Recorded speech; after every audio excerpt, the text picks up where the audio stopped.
Hello बच्चों, good evening. मैं Sanjay sir आज आप लोगों को बीच लाए हैं दो चररेखीय समीकरण में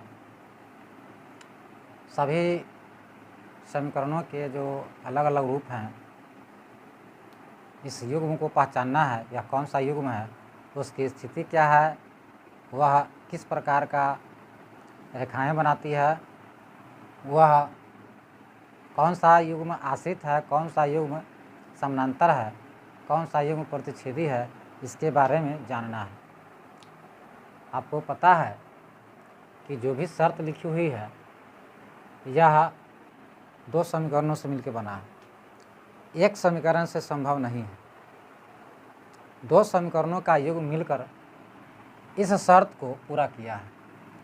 इस शर्त को पूरा करने के लिए आपको दो समीकरण की ज़रूरत होती है। प्रत्येक प्रश्नों में दो समीकरण दिया हुआ है। 5 युग्म इसमें दिए गए हैं।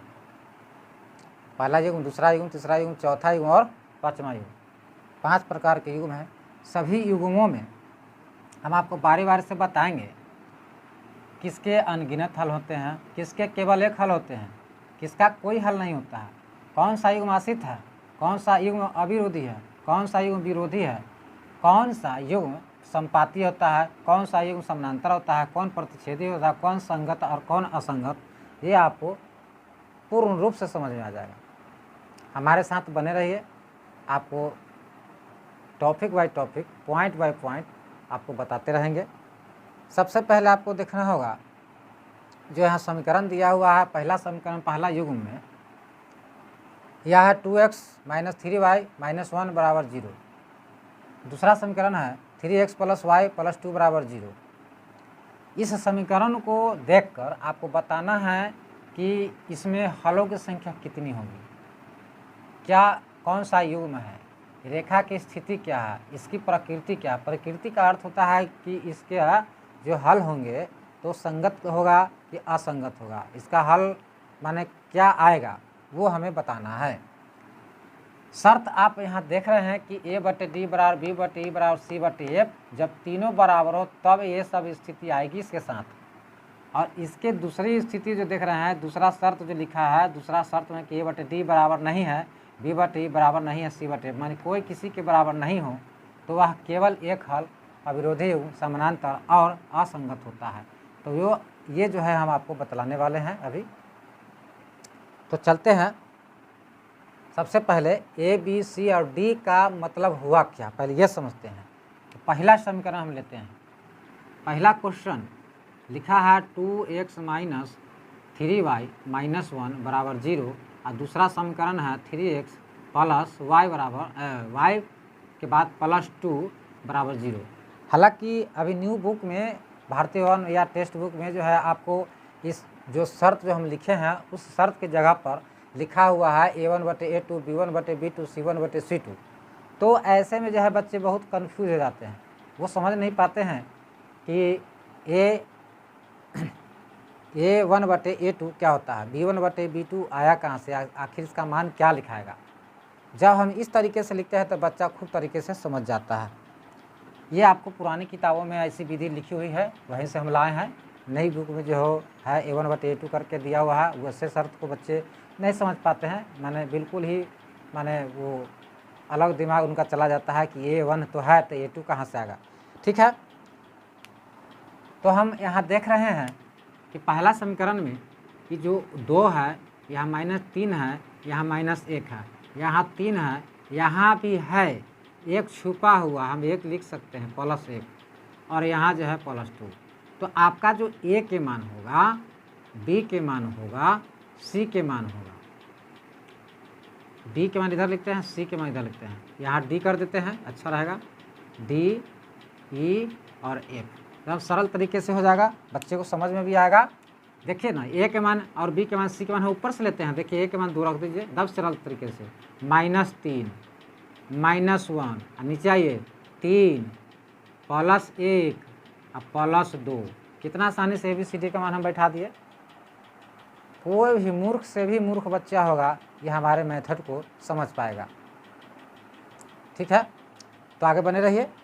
तो ए के मान 2, बी के मान -3 और सी के मान -1, डी के मान 3 और ई के मान +1 और एफ का मान जो हो गया +2 हो गया। तो आप इस शर्त पर इसको बैठाइए, इस शर्त के अनुसार आपको बैठाना है, तब बताना है कि कौन किसके साथ है, किसका हल होगा, किसका हल नहीं होगा, किसका एक होगा, किसका अनेक होंगे या नहीं होंगे, वो देखना है। सबसे पहले आपका पहला शर्त चाहे कोई भी ले लीजिए, ये शर्त लिखना ही पड़ेगा, यही शर्त सब में पहले लिखना होगा, उसके आगे की बात आगे देखना है। तो लिखते हैं A/D बराबर B/E बराबर C/F। इस शर्त पर हम बैठा कर कोशिश करते हैं। ए के मान कितना है 2 बटा में, डी का मान कितना है 3, 2/3 लिखिए, आराम से, कोई दिक्कत नहीं है। उसके बाद ये कलम चेंज करना पड़ जाता है ना, काले से लिख देते हैं, कोई दिक्कत नहीं, सब काला से लिख देते हैं। देखिए A/D बराबर 2/3 बराबर B/E, मैंने यहाँ लिखा है B/E, तो B के मान -3 बटा में E के मान +1, फिर बराबर C/F, C का मान है -1 और F का मान है +2। आपको यह देख कर बताना है कि यहाँ जो लिखा है बटा में 2/3 बराबर -3/1 बराबर -1/2। ये देखिए कि यहाँ ये अंक और ये अंक और ये 3 अंक का अंक है, एक अंक दूसरे अंक के बराबर है या नहीं, दूसरा अंक तीसरा अंक के बराबर है या नहीं, बराबर। आप तो बच्चे नहीं है, नादान नहीं है कि नहीं समझ सकते कि बराबर है या नहीं। 2 के बराबर 2 रहे तब काहे न कहेंगे बराबर है, 1 के बराबर 1 होगा तो बराबर है, 1/2 के बराबर 1/2 होगा तो बराबर, 1/2 के बराबर -1/2 हो तो बराबर नहीं होगा, माइनस लग गया। तो जहाँ जाहिर सी बात है कि अंक भी नहीं मिल रहा है ना, 2/3 बराबर -3/1 नहीं मिला, बराबर नहीं है। यहाँ -1/2 बराबर नहीं है, कोई किसी से बराबर नहीं है। अर्थात यह किस शर्त को लागू कर रहा है आप बता सकते हैं, तीनों में बराबर ना है एक दूसरे का, यह इसके बराबर ना है कर दीजिए और यह इसके बराबर नहीं है कर दीजिए। तो जो जिसमें दोनों बराबर चिन्ह कटा हो उसको हम क्या कहेंगे, यहाँ देख लीजिए, यह मेरा 2 नंबर शर्त को फॉलो कर रहा है, अर्थात इसके केवल एक हल होंगे, यह अविरोधी युग्म होगा, यह समांतर होगा, यह असंगत होगा, यही तो जानना है। तो यहाँ इसके लिए हम यही लिख सकते हैं कि केवल एक हल होंगे, इसके केवल एक हल होंगे।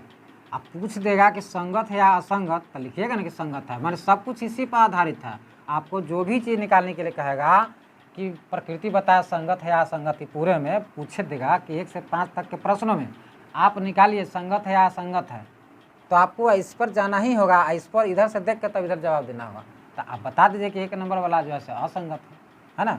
क्या लिखा है, 1 मिनट, यहाँ गलत लिखा गया था, ये हो गया असंगत, यहाँ गलत लिखा हुआ है असंगत, ये हो गया संगत। संगत असंगत कैसे हुआ हम आपको बता रहे हैं,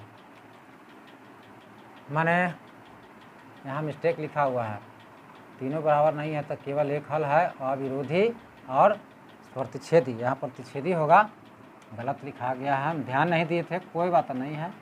यहाँ लिखाएगा प्रतिच्छेदी और यहाँ लिखाएगा समांतर, और कैसे होगा इसको हम प्रूफ करते हैं, ठीक है। गलती हो गई थी, इसके लिए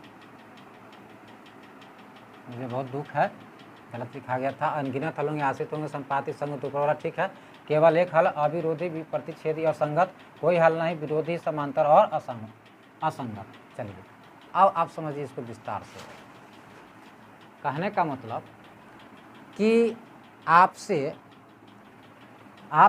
कोई कुछ मांगेगा तो आप अपने सामर्थ्य के अनुसार जो कुछ होगा उतना दीजिएगा कि नहीं, चाहे 1 दीजिए या 2 दीजिए या अनगिनत दीजिए, तो वह आपका संगत में आ गया। कुछ भी अगर वैल्यू निकल के आए, कोई भी मान निकल के आएगा तो वो संगत कहलाएगा, चाहे 1 हो, चाहे 2 हो या अनंत हो। अब कुछ भी ना निकले, 100y का मान निकालना है और कुछ भी उसमें से कोई हल ना निकले, इसका मतलब है कि वो असंगत है। तो यहाँ वही बात है, देखिए